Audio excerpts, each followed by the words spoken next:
ఆదికాండము 9వ అధ్యాయము. నోవహుతో దేవుని నిబంధన. దేవుడు నోవహును అతని కొడుకులను ఆశీర్వదించాడు. మీరు ఫలించి అభివృద్ధి పొంది భూమిని నింపండి. అడవి జంతువులన్నిటికీ, ఆకాశ పక్షులన్నిటికీ, నేలమీద పాకే ప్రతి పురుగుకు, సముద్రపు చేపలన్నిటికీ మీరంటే భయం ఉంటుంది. అవి మిమ్మల్ని చూసి బెదురుతాయి. ప్రాణంతో కదలాడే ప్రతి జీవి మీకు ఆహారమవుతుంది.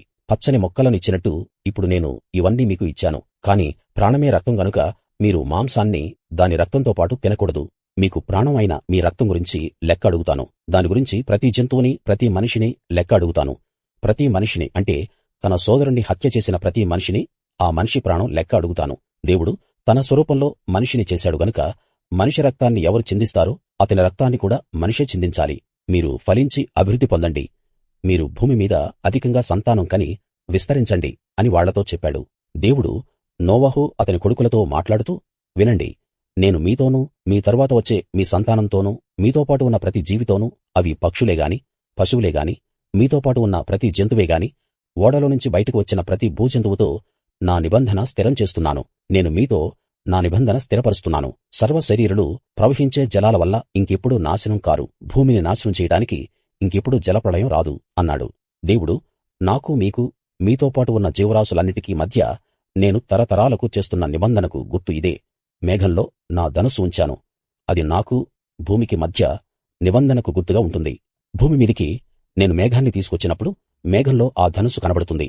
అప్పుడు నాకు, మీకు, జీవరాశులన్నిటికి మధ్య ఉన్న నా నిబంధన జ్ఞాపకం చేసుకుంటాను.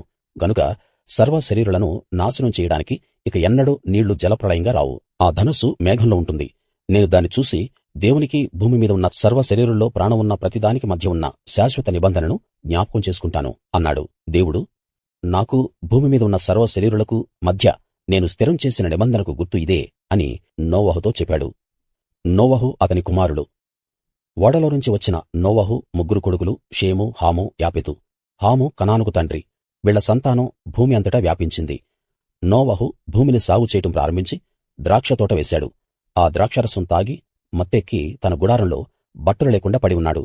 అప్పుడు కనాను తండ్రి అయిన హాము తన తండ్రి బట్టలు లేకుండా పడి ఉండటం చూసి బయట ఉన్న తన ఇద్దరు సోదరులకు ఆ విషయం చెప్పాడు. అప్పుడు షేము, యాపెతు ఒక బట్ట తీసుకుని తమ ఇద్దరి భుజాల మీద వేసుకుని వెనుకగా నడిచి వెళ్లి తమ తండ్రి నగ్న శరీరానికి కప్పారు. వాళ్ల ముఖాలు మరొక వైపు తిరిగి ఉన్నాయి కనుక వాళ్ళు తమ తండ్రి నగ్న శరీరం చూడలేదు. అప్పుడు నోవహు మత్తులో నుంచి మేల్కొని తన చిన్న కొడుకు చేసిన దాన్ని తెలుసుకున్నాడు. కనాను శపితుడు, అతడు తన సోదరులకు దాసుడుగా ఉంటాడు అన్నాడు. అతడు షేము దేవుడైన యెహోవా స్తుతి పొందుతాడుగాక, కనాను అతనికి సేవకుడవుతాడుగాక. దేవుడు యాపెతును అభివృద్ధి చేస్తాడుగాక. అతడు షేము గుడారాల్లో నివాసముంటాడు. అతనికి కనాను సేవకుడవుతాడు అన్నాడు. ఆ జలప్రళయం తర్వాత నోవహు 350 సంవత్సరాలు బ్రతికాడు. నోవహు మొత్తం 950 సంవత్సరాలు జీవించాడు.